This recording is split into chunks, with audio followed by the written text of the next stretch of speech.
Gahuza miryango ivugira i Nairobi kuri metero 19:31 ku mirongo ya FM mu biyaga bigari no kuri internet kuri bbcgahuza.com.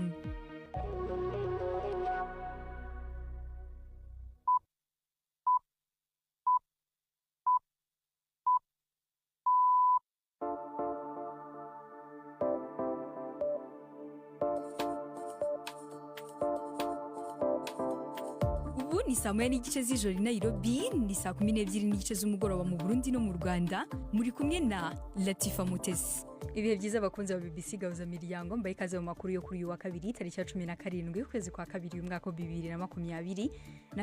Ingingo z'ingenzi amakuru yacagiye kwibandaho kuri uyu mugoroba.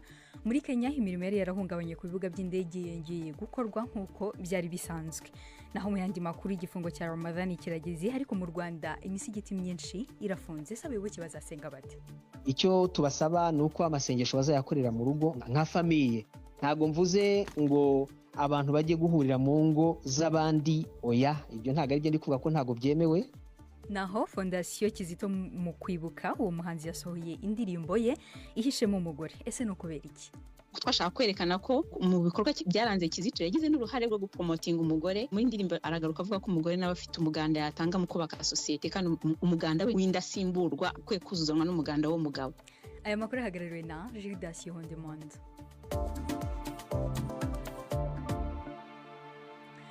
Mbere yo gutangira amakuru twabateguriye kuri uyu mugoroba ku buryo burambuye, Chansar n'aya makuru agezeho hirya no hino. Abakozi bo ku bibuga vy'indege muri Kenya basubiye ku murimo nyuma yo gushika ku masezerano n'ubushikiranganji bujejwe gutwara abantu n'ibintu. Abategetsi bishira hamwe ribaserukira bavuga ko ayo masezerano ashiraho urufatiro rwo gutorera umuti ibibazo bari bafise bijanye n'imishahara hamwe n'uburyo bakoreramwo. Kuko guhagarika akazi kwari kumaze iminsi 2 kwateye ingorane nyinshi ku kibuga c'intege mpuzamakungu gikuru ca Nairobi, kimwe mu bibuga vy'indege bigwaga indege nyinshi cyane muri Afrika. Abiyunguruza ibihumbi n'ibihumbi ejo ntibafashe ingendo inyuma yaho indege zimwe zimwe zihagaritswe, ariko ibikorwa vyitwezezwe gusubira kumera neza. Iyi ni BBC. Hari ubwoba buriko buriyongera ko intambara ishobora gusubira kuba mu ntara ya Tigray yo mu buraruko bwa Ethiopia, inyuma y'amakuru avuga ko harungitswe abasirikare b'igihugu ku mupaka. Isoko ryo mu bahagarariye ibihugu vyabo rivuga ko uko kwegeranya ingabo muri iyo micungararo biteye amakenga menshi kandi bishobora guhungabanya amahoro yaratangwe gusubira kuboneka muri ako karere. Ni inkuru ya Richard Kagowe mu mva mu ijwi rya Prime Ndikumagenge. Kuri ubibe rwo mu buraruko bw'intara ya Tigray muri Ethiopia n'ubu icuka kiracari kibi kubera gutana mu mitwe guherutse kuba hagati y'ingabo z'igihugu n'ingabo z'intara hafi y'urubibe bihana n'intara ya Amhara mu mpera z'ukwezi kwa mbere. Abategetsi ba Tigray basaba yuko bateshejwe izabo n'intambara bagaruka, hakaba kandi gusubiza uturere twigaruriwe mu gihe c'intambara. Nubwo amasezerano yo mu 2022 yarangije iyo ntambara yari imaze imyaka 2, ingingo zimwe zimwe zikomeye ntizigeze zishirwa mu ngiro uko byari bitegekanijwe. Impande zombi ubu zisabwa gusubira mu biganiro kugira ngo intambara ntiyongere kwaduka. Umushikiranganji wa Iran ajejwe imigenderanire n'ayandi makungu yavuze ko leta yiwe na leta zunze ubumwe za Amerika bumvikanye ku rutonde rw'ingingo ngendekwa ko zishobora gutuma haboneka amasezerano yereka umugambi wa Iran wa nucleaire.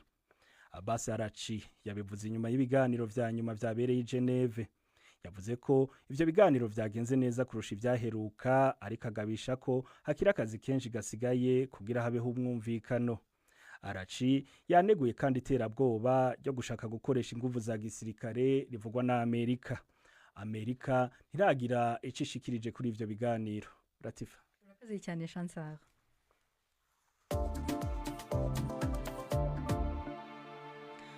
Dutangiye amakuru ku buryo burambuye. Urugereko rw'urukiko rukuru rukorera Inyanza mu majyepfo y'u Rwanda rwanenze imyitwarire y'umwunganizi mu rubanza rw'ubujurire rwa Murekezi Vincent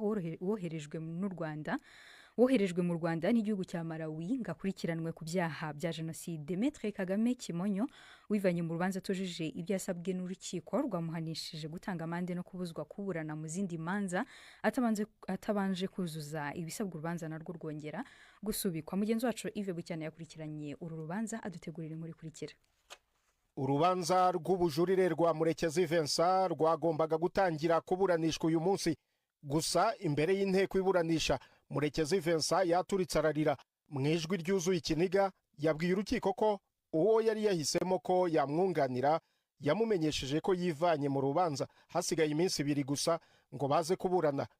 Ababazwa nuko bari bamaze kumvikana kandi ngo yararangije no kumwishyura.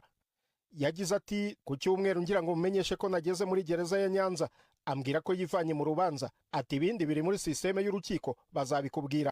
Yabwiye urukiko ko ibyo yakorewe n'uwari kumwunganira abifata nk'akarengane yakorewe nk'umuntu utagira kivugira. Yasabye urukiko ko rwamubariza mu rugaga rw'abunganira abandi mu nkiko mu Rwanda icyo kibazo kigakurikiranwa. Uwari umwunganizi we Maître Kagame Kimonyo Alexis yandikiye urukiko avuga ko we n'itsinda rye bivanye mu rubanza, asobanura ko Murekezi atubahirije ibyo basezeranye. Gusa urukiko ntirwemeye ibisobanuro byatanzwe n'uwo munyamategeko. Mu mwanzuro warwo umucamanza yavuze ko urukiko rusanze Maître Kagame Kimonyo Alexis atinze urubanza kuko atujuje ibyo yasabwe byose mu iburanisha ryabanje, kandi ko mu byo yandikiye urukiko atagaragaje ibyo atabashije kumvikana n'umukiriya we, bityo bitera urujijo cyane cyane ko umukiriya we avuga ko yamwishyuye kandi ko abifitiye ibimenyetso. Kubera izo mpamvu urukiko rumuhanisha kumuca amande y'amafaranga 300,000, rutegeka ko atemerewe kongera kuburana ahandi ataratanga ayo mande. Murekezi Vincent ashinjwa ibyaha bya jenoside yakoreye mu cyahoze ari Butare, ubu no mujyi wa Huye. Ahakana ibyaha aregwa, akaba yarajuririye igihano cy'igifungo cya burundu yakatiwe n'urukiko rwisumbuye rwa Huye. Urubanza rwe rwasubitswe kenshi kugira ngo ahabwe umwanya wo kubona umwunganizi mu mategeko. Urukiko rwamuhaye igihe kigera ku mezi 3 kugira ngo ashakishe undi munyamategeko. Murekezi w'imyaka 64 y'amavuko yari umucuruzi ukomeye muri Malawi, aho yari amaze imyaka 19 ndetse akaba yari amaze kubona n'ubwenegihugu bwaho. Ive Wicyana arakoze cyane. Tukiri mu Rwanda, iki gihugu kimwe n'ahandi hose ku isi, ejo cyangwa umunsi ukurikiye abayisilamu bazatangira igifungo cy'ukwezi gutagatifu kwa Ramadhani. Ikihariye mu Rwanda nuko imisigiti ibarwa mu magana hashize imyaka isaga 2 ifunze kubera ko tuzuza ibisabwa n'amategeko. Ku misigiti isaga 450 mu gihugu cyose, igera kuri 200 yonyine niyikora.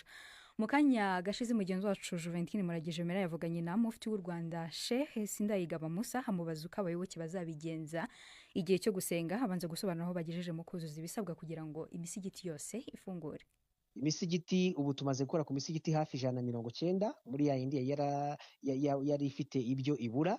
Iyo ngiyo 190 hari n'amabwiriza yandi nanone arebana n'impamyabumenyi isabwa kugira ngo umuntu w'umuyobozi w'umusigiti cyangwa w'umuyobozi w'urusengero bagomba kuba bafite impamyabumenyi ya kaminuza kugira ngo umuntu yemererwe. Ubwo ni ukuvuga ngo mu Rwanda dufite abashehe bageze ku 130 bari mu Rwanda, ariko abo ngabo 130 bose ntago ariko babaye imamu w'imisigiti. Harimo n'abari mu zindi nshingano mu turere, ku buyobozi bukuru niho harimo ba mufti w'u Rwanda n'abandi. Abashehe ubwo ababoneka kujya ku misigiti ni abashehe batarenze nka 70, ariko noneho abo ngabo turi kubashyira ku misigiti itarafunzwe ariko yari yujuje ibisabwa mu rwego rw'inyubako, itarafunzwe ariko mu rwego rw'impamyabumenyi isabwa itari byujuje. Ubwo rero twabanje kubasaranganya muri iyo misigiti. Hanyuma indi misigiti isigaye umbajije uti se yo murayiteganyiriza iki, kuko iriya tegeko rivuga yuko ashobora kuba adafite impamyabumenyi ya kaminuza ariko akaba yarize kaminuza mu bumenyi busanzwe, hanyuma agahabwa amahugurwa mu by'iyobokamana atari munsi mu gihe kitari munsi y'amasaha 1200, uko niko itegeko rivuga. Ariko ayo mahugurwa akayahabwa na kaminuza yemewe ikora ibyo ayo mahugurwa n'ubundi. Ubwo rero ko nta kaminuza dufite ya Kisilamu hano ishobora gutanga ubumenyi bwa teolojiya ya Kisilamu, ubwo twagizanye amasezerano na kaminuza ya Kisilamu muri Uganda yitwa Islamic University in Uganda. Ubu akaba ariyo iri kuduhugurira abayimamu nibura 130 mu cyiciro cya mbere. Ubu tumaze kugira amezi 4, dusigaje imbere amezi 2 bakaba basoje icyiciro cyabo cy'amahugurwa, azabana amahugurwa y'igihe cy'amezi 6-7. Nibasoza rero muri ayo mezi 2 asigaye imbere 3, ubwo bazaza tube tubonye umubare nibura wo gufasha imisigiti y'abayimamu, noneho nibura kuri ya yindi twabashije gushakira ibisabwa kugira ngo nabo babone abayimamu. Ubwo ni rwo rugendo turimo muri rusange.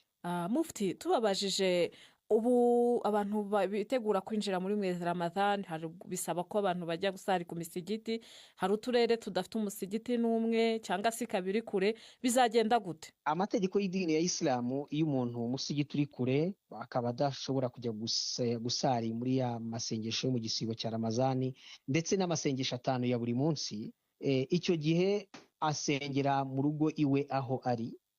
Ubwo rero tukaba twakangurira abayisilamu aho hari imisigiti itari yuzuza ibisabwa kugira ngo ifungurwe nk'uko twabisobanuye, icyo tubasaba ni uko amasengesho bazayakorera mu rugo nka famiye. Ntabwo mvuze ngo abantu bajye guhurira mu ngo z'abandi, oya, ibyo ntabwo ari byo ndi kuvuga ko ntabwo byemewe, ariko icyemewe ni uko buri rugo ukwarwo ntawe ukubuza gusengera iwawe mu rugo nk'umuryango wawe. Umuganda w'umugore n'indasimburwa, umuganda w'umugore simbuw'umugabo. Umuganda w'umugore ni indirimbo umuhanzi w'umunyarwanda Kizito Mihigo yari yarakoze ariko yitaba Imana itarasohorwa. Fondation ye Kizito Mihigo pour la paix yahisemwe kuyisohora muri iki gihe hari kwibukwa imyaka 6 ishize kuva umuhanzi wari rurangiranwa yitabye Imana. Kizito Mihigo yari mu bahanzi bazwi nk'abashyira ingufu nyinshi cyane mu butumwa bushingiye ku rukundo ndetse n'ubwiyunge. Uyu munsi bamwe n'abandi bibaza uburyo umurage uzakomeza gushyirwa mu bikorwa. Mu kanya gashize naganiriye na Uwituze Delphine uyoboye Fondation Kizito Mihigo pour la paix, ntangira mubaza igituma bahisemwe kuyisohora ubu. Iriya ndirimbo umuganda w'umugore ni indirimbo koko yakozwe kera ariko ntiyasohoka kubera ko mu buhanzi bwa Kizito uko yagenda akora indirimbo uko yazisohoraga yageraga ahura n'imbogamizi zitandukanye, donc rimwe na rimwe ugasanga afashe decision yuko yareka kuyisohora, akavuga ati ndabanyisohora uyu munsi, undi munsi igihe nyacyo nikigera. So ubwo rero iriya yo impamvu yasohotse uyu munsi ni mu rwego rwo kongera dutegura kumwibuka uyu mwaka wa 6. Twaravuze tuti n'ubundi tumwibuka tuzirikana ibikorwa yagiye akora, ibikorwa byamuranze cyane, ubutumwa yahaye isi, yahaye abanyarwanda by'umwihariko, ariko tukavuga tuti reka tumwibuke noneho twongera no kwerekana ko Kizito atatanga ubwo butumwa gusa, ko twashaka kwerekana ko mu bikorwa byaranze Kizito yagize n'uruhare rwo gupromotinga umugore, kuko yavuga muri indirimbo aragaruka avuga ko umugore nawe afite uruhare rukomeye, afite umuganda yatanga mu kubaka societe, kandi umuganda we w'indasimburwa ahubwo ukwiye kuzuzanwa n'umuganda w'umugabo. Hanyuma ibindi bikorwa byo kumwibuka biteye bite? Twebwe twatangiye kumwibuka guhera ku itariki 13, ariko ku itariki ya 14 nabwo dukora ibiganiro mbwirwaruhame byatambutse kuri ibiganiro byari kuri public, byatambutse kuri Space no kuri platform za Fondation KMP. Ariko nanone hari indirimbo iri busohoka uyu munsi yitwa Mihigo Shema Ryacu. Ni indirimbo rero irata ibigwi bye, ubu donc tumushishimira uburyo ari intwari, uburyo ari intangarugero. Hanyuma Kizito yakundaga kwigisha ubutumwa bujyanye no kwihanganirana, ubwiyunge. Ese uwo murage muzakomeza kuwusigasira gute? Ntabwo byoroshye, njyewe nabanye nawe cyane, ndamuzi bihagije. Yari afite ukuntu we ari mu myumvire no mu mikorere no mu migenzereze no mu mibereho, yari umuntu ko kuri hejuru cyane. Kugerageza kugenda nawe ni urugendo tugomba kwitoza, ntabwo twahita tuvuga ngo umunsi tuzageza aho yari ageze, tuzagera naho yari ageze. Ntekereza ko n'ibyo yakoze bihagije, ahubwo twebwe ni ugusigasira bwa butumwa bwe. Umunsi turakomeje tugerageza noneho gukomeza gusigasira uwo murage we, dusakaza ubwo butumwa bwe, dutegura natwe ibiganiro mbwirwaruhamwe, tukorganiza ama evenement mu bihugu bitandukanye, mu Bubiligi, mu Bufaransa, mu Butaliyani, mu Budage. Niho tumaze kugaragara dukora ama evenement agenda agaruka buri mwaka, tuzanakomeza rero. Uwo yari Uwituze Delphine uyobora Fondation Kizito Mihigo pour la paix, wasobanuraga uko bazakomeza gusigasira umurage wa Kizito Mihigo. Ubu turi ku isaha y'isa 1:43 i Nairobi muri Kenya, ni saa 12:43 mu Rwanda no mu Burundi. N'umwanya wo kumva ikinamico runana.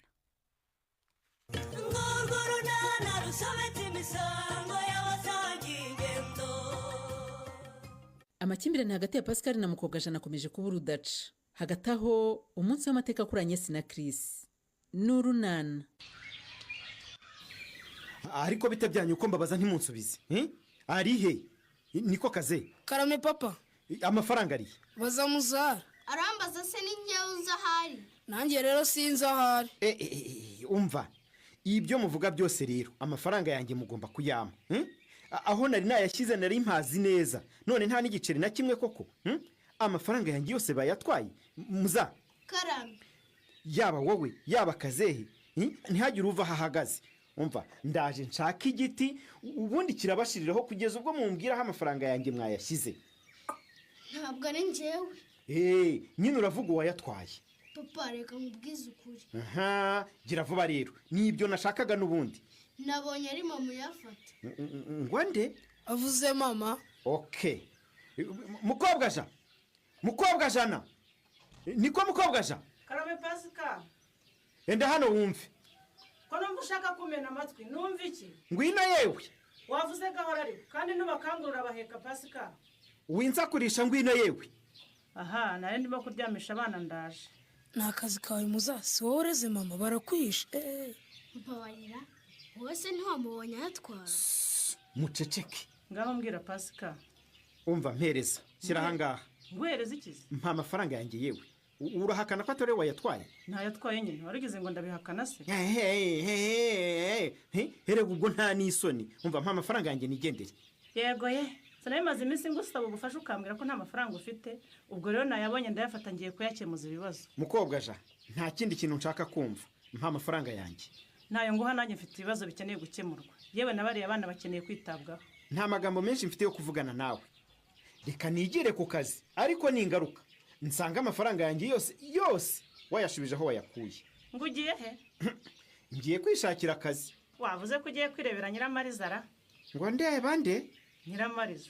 ibyo byose naramenye ko musigaye mufitanye agakungu di. reka kujijisha. icyo nkeneye ni uko uza kumpa amafaranga yanjye. urumva ujya ucunga unakoresha amafaranga y'inkungu uhabwa narayaguhariye ariko amafaranga yanjye rwose nkorera uyareke. kugira ngo ujye wirirwa yasesagura amagure mu gihe njye n'abana turimo kwicwa n'inzara sinabikwemerera Pasika. umva amagambo make ndagiye ariko nsanga amafaranga yanjye yose wayashubije aho wayakuye. urumva nta n'igiceri n'iki na kimwe kivuyemo.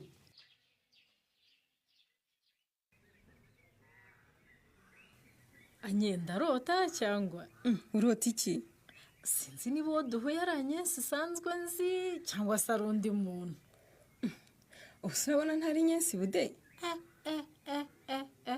none se nye karame ko wambaye neza we. murakoze. oya wimbwira urakoze gusa mbwira hari ubukwe ugiyemo?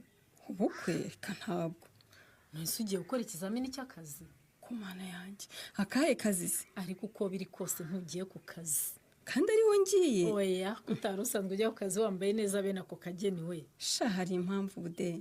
ngahora wiyimbwire winyicisha amatsiko wambaye neza bidasanzwe pe. cyore ibi se ni ibiki kandi? ntugurijijwe n'icyo anye karame urijijwe n'iki? ihangane hatagira ubona uririra aha mu nzira ma.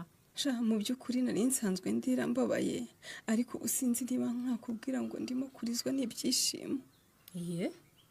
sha ubanza ari ibyishimo bindiza burya nabyo bijya bibaho kurizwa n'ibyishimo bude. niba ari ibyishimo nanjye ndishimye ariko nyine ngaho mpayo makuru. reka nceceke. sha ibyishimo ariko nanone no kwicuza. uricuza iki se noneho? sha nakomeje kujya nkeka ibitari byo ariko nyuma y'ikiganiro najyanye na Chris ejo kuri telefone byatumye menya ukundi kuri. nibyo? yego sha ejo tumaze gutandukana nongeye guhamagara Chris kugira ngo muhe gahunda neza kubera ko yari yantunguye. sha ndumva ari byiza anye komeza umbwire. sha twamaze akanya ambwira amakuru ambwira ati sha mbabarira sinatinze kugusubiza ku busabe bwawe bwo guhura nawe atahubwo nari impuze atariko kandi nagira ngo nguhe n'umwanya wo kwitegura neza guhura nanjye twese dufite umwanya shanye. muri make uragira uti gahunda mwayinogeje cyane uyu munsi ahubwo uyu munsi ku mugoroba. yego sha iyo ni inkuru nziza rwose. ubu niyo mpamvu ubona nambaye neza rero gutya. ubu ngiye ku kazi ariko ubwo ku mugoroba ni gahunda nta n'isazi iri bunkoreho ubyumve. mana yanjye we sha ubanza ndimo kurota ariko ubu se koko ndaza guhura na Chris twicare twongere tuvugane twicaranye dusangira turebana mu maso bude. mana yanjye ubuse ndabamvuga ngo iki koko ubuse ndabamureba mu maso ubu se ndaba mana yanjye muzi icyo uvuga sinzi ukuntu ndimo kwiyumva ameze shaka komera kandi uze kuhitwara neza ndagushyigikiye.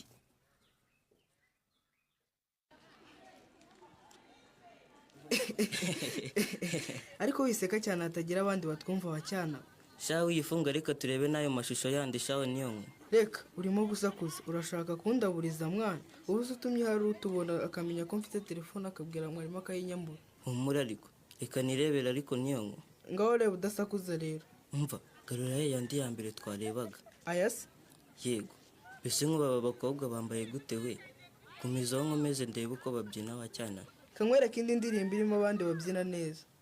sha uzi ko nari nababuze kubera kimwe mutaje ngo dukine mukamwerereye aho mu ngo n'ishuri. ngwino urebe we ngwino urebe udufilime n'indirimbo niyo nkuru yazanye telefone. we iyi telefone wayikuye he? have se wiyikora? waretse se nanjye nkirebera. reba ariko udakora kuri iyi telefone. iyi telefone wayikuye he we? have ariko se niyo nkuru nakubwiye ko utagomba kumukorera kuri telefone we ahubwo reka akomeza twereke. iyi telefone se wayikuye he niyo nkuru? ni iyanjye. genda wowe se wakuraho telefone? niyo nakuye mu rugo. mbese nk'ubwo waretse nkafataho we? rebe ko niwe wemerewe gukora kuri telefone we nduti. mbese nk'ubwo wakumvisha ibyo niyo nkuru akubwira nduti? oke sawa. ubwo se ko urakaye nduti? niyo nkuru niyanze se ko nkora kuri iyi telefone? ariko we rakara nduti njye nakubujije gukora kuri telefone ariko sinakubujije kureba ibyo turimo kureba. ngwino urebe. gihorere sha ntugire ngo iwanyu nimwe mukize mwenyine natwe iwacu turakize sha tugira telefone. nawe se uzazana telefone? nzayizana nyine nanjye nzazana telefone hano ku ishuri sha nzakwishyura sha niyo nkuru uzayirebaho n'uwo nshaka. yo sori kuba nakererewanye. ewe ni ukuri nta kibazo kirinda abizi ko buri gihe uri bize rwose nta kibazo. ubu se umaze igihe kingana icyo untegerejanye? yego komana ntabwo ari kinini pe. ihangane nkerereho iminota 20 ku gihe twari twavuganye cyo guhurira hano. ariko ni ukuri nta kibazo kiri iminota 20 ntegereje se ubwo ni myinshi we ni ukuri nta kibazo. bitese mukobwa mwiza. sha ni byiza ni ukuri. reka ngusuhuze. cyore nugusuhuza uramereza akaboko we. mbese hari ukundi nari kubigenza kiri. ese we uguze ko ari nkaho tumaze imyaka tudahoberana. ndabizi. none se kubera icyaho kumpobera uri kumpereza akaboko gusa? none se kiri ibyo bintu wabinyemerera? ngo numva gutabyemera pe. nyumvira. none se ko twari dusanzwe duhurira muri siporo aho kumpobera nkabona umereje akaboko gusa numvaga ari ibyo. ariko uzi ko nanjye nkohereza akaboko ntekereza ko nkuhobera utabyemeranye. yego mana yanjye kuko se. okay noneho reka nkwisabira ikintu. yego haguruka duhoberane sha. niba mubinyemereye. ahubwo binyemerere dore ni njyewe ubigusabye. okay ndabyemeye. yambi kurize se shanye.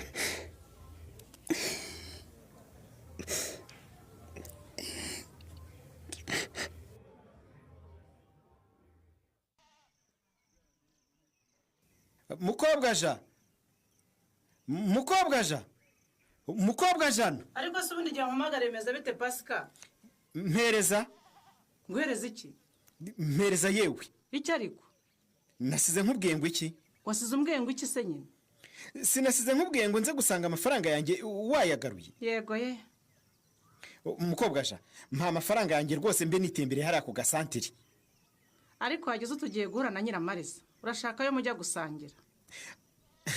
winsakuriza mpa amafaranga yanjye nigendere. urumva nasize mbiguteguje icyo ngiye kuyakoresha ntibikureba n'ubundi ninjye wayakobokeye. ariko nkubaza umbaza iki? ubwo urumva nta soni ufite zo kujya wirirwa ukururukana n'abagore b'abandi bagabo? ngo iki? nta soni ufite zo gukururukana na nyiramariza? mbese uzi ko umugabo we ari Stefano? ariko ye wowe se kutigeze utekereza ko Stefano ari umugabo wa nyiramariza di? winsakuriza. mpereza amafaranga yanjye. ayo mafaranga yibagirwe pasika. umva sinshobora kuyareka mpa amafaranga yanjye rwose. ntayo nguha ngomba kuyakoresha nita ku bana banjye di. ngo iki? harya ubwo uzi ko abana banjye nabajyanye kubakingiza babapimye bagasanga imikurire yabo itameze neza. yambwiye rero ko ngomba kwita ku mikurire yabo ndetse n'isuku. Ibyo nabikora ntafite amafaranga. Uzabikoresha amafaranga yanjye rero? None se nabikoresha iki? Nari nagira ingufu zikora. Uragira ngo mfure ishati mbere yo ngurisha ngo mbone amafaranga yo kwita ku bana? Mukobwa ja, mpereza amafaranga yanjye rwose kandi yose, urumva? Ayo kwita ku mikurire y'abo bana ujye kuyabaza Stefano. Ariko wa muzima Pascal, umva se nyine, ntabwo ari ugomba gukorera amafaranga yanjye ngo nurangiza ujye kuyakoresha ngurita ku bana wabyaranye na Stefano. Urabyumva neza? Ngabana nabyaranye na Stefano. Icyo utumva se ni iki? Mpa amafaranga yanjye rwose mukobwa ja, nta n'ikindi kintu nshaka kuvuga. Mbabarira winsakuriza Pascal. Urampa amafaranga cyangwa ntuyampa? Ntayo nguha. Urayampa cyangwa ntuyampa? Ntayo nguha. Okay, noneho rero niba utampaye amafaranga yanjye ubwo wirengera ibiza gukurikira. Winshyiraho iterabwoba se nyine urantwara iki se? ariko se Anye, Karame Chris, kwese dutayemo ngo bazane indi. Ego mana yanjye, ubu se nanywa soda zingahe koko Chris? Ugomba kunywa ugashira inyota. Ahubwo ndagira ngo babe badushyiririshijeho ka brochette mu gihe dutegereje ko ya nkoko twashyirishijeho iboneka. Ubwo se ni ngombwa Chris? Kuya nuko reka dushaka akantu koroshye tuba dufata. Ahubwo mu gihe tugitegereje iyo nkoko, reka mbe nkubwira impamvu yatumye nifuza ko twahura imbona nkubone kugira ngo rwose nkuvugishe. Nta kibazo nguteze amatwi sha. Icyambere nuko mbanza kugushimira ko wanyumvise ukemera ko duhura. Uri umuntu mwiza cyane n'ukuri. Yego. Mu by'ukuri Chris rero hari amabaruwa nagiye nkwandikira mu rwego rwo kugusobanurira ikibazo ko cyari giteye. Hina nakubwira ko nicujije ibyabaye byose. Sha nta n'ikimenyetso nabonye ko ayo mabaruwa waba warayabonye pe. Mu by'ukuri ayo mabaruwa narayabonye. Ubwo rero nabonye nta baruwa n'imwe nsubije. Nigiye inama nti ahari wasaba ko duhura imbona nkubone kugira ngo rwose nkusobanurire ibyo bintu. Ndakumva. Ubwo rero nyine no kugira ngo ngusabe imbabazi ko hari amakuru yuko nari mfite umwana nkaba ntarayakubwiye mu gihe twari dufite umushinga wo kurushinga. Ese unteze amatwi Kiri? Nukuri nguteze amatwi. Nzi neza ko kuba ntari narakubwiye ayo makuru ukaza kuyamenya atari njye uyakubwiye byaguciye intege cyane. Yego. Ubwo rero uyu ni umwanya w'agaciro Imana yampaye ngo ngusabe imbabazi. Nukuri ngusabye imbabazi pe. N'abantu bangiriye inama mbi yo guhisha ukuri Kiri. Ndongeye ngusabye imbabazi mbabarira. Ntabwo ndimo kugusaba imbabazi kugira ngo wenda twongere dusubire mu rukundo. Nukuri siyo mpamvu nifuje ko duhurira aho ngo ngusabe imbabazi pe. Njyewe ndashaka kwisabira imbabazi. Ariko gusaba imbabazi ni intambwe nziza kandi igaragaza ubutwari shabanye. Yego. Naho ubundi byo gusubirana ndabizi byo ko byarangiye kuko nzi neza kuri mu rukundo na Leya. Mbabarira wikwimyoza Kiri. Ubu icyo nsaba ni imbabazi gusa. Ikindi nsaba no ko wenda kuva ubu twazajya tuvugana bisanzwe nk'inshuti bisanzwe bose nk'abantu twigeze kumenyana. Urambabariye se Kiri? Anyisa atuye umutwaro wari umaze iminsi umuremereye. Chris abyakiriye ati naho mu kiganiro runana cy'ubutaha. Ikinamico runana mwitegurirwa n'umuryango Urunana Development Communication mukayikurikira kuri radio BBC kuwa 2 no kuwa 4 saa 12:45 z'umugoroba. Ikinamico runana kandi mwayikurikira kuri YouTube. Kuyigeraho andika ijambo Ikinamico runana official maze utange n'ibitekerezo. Uramutse ufite ikibazo cyangwa igitekerezo kandi wifuza kutugezaho watwohereza ubutumwa bugufi bwanditse kuri telefone igendanwa 0783 18 10 64. Mushobora kandi kunyuza ubutumwa kuri page yacu ya Facebook. Kwigeraho no kwandika ijambo urunana. Dusubikiye ikiganiro runana cy'uyu munsi naho butaha. Ikinamico runana nicyo kigejeje ku musozo w'amakuru twabateguriye kuri uyu mugoroba. Gusa mbere yo gusaza reka twongere twibutse ingingo z'ingenzi amakuru yacu yari yibanzeho. Twababwiye ko muri Kenya imirimo yari yarahungabanye ku bibuga by'indege yongeye gukorwa uko bisanzwe. Imandi makuru twababwiye ko igifungo cya Ramadhan kigeze ariko mu Rwanda imisigiti myinshi ikabifunze. Twababwiye ko kandi Fondation Kizito mu kwibuka umuhanzi yasohoye indirimbo ye Iha Ishema umugore. Dukomereje mu bitekerezo byatanzwe n'abadukurikira ku mbuga nkoranyambaga kandi iyi nkuru ivuga ko imyaka 6 ishize umuhanzi Kizito Mihigo yitabye Imana bayitanze ibitekerezo. Dismas Ndikuri yaravuga ati urya yari n'ingabire idasanzwe naho baho Rwanda. Aravuga ati Kizito yashutswe n'abamubeshyaga ko bamukunda ibyaje no kumuviramo agahinda gakabije katumye yiyahura. Naho iyi nkuru ivuga ko Mike Tyson agiye guterana amakofi na Floyd Mayweather muri DRC Etienne Kwizera yavuze ati bose ni abahanga ariko Mayweather ndabona azatsinda mu magambo y'icyongereza yagize ati Tyson arashaje ku buryo atabasha gutsinda mwari kumwe nanjye Latifa Mutesi mukomeze mugire ibihe byiza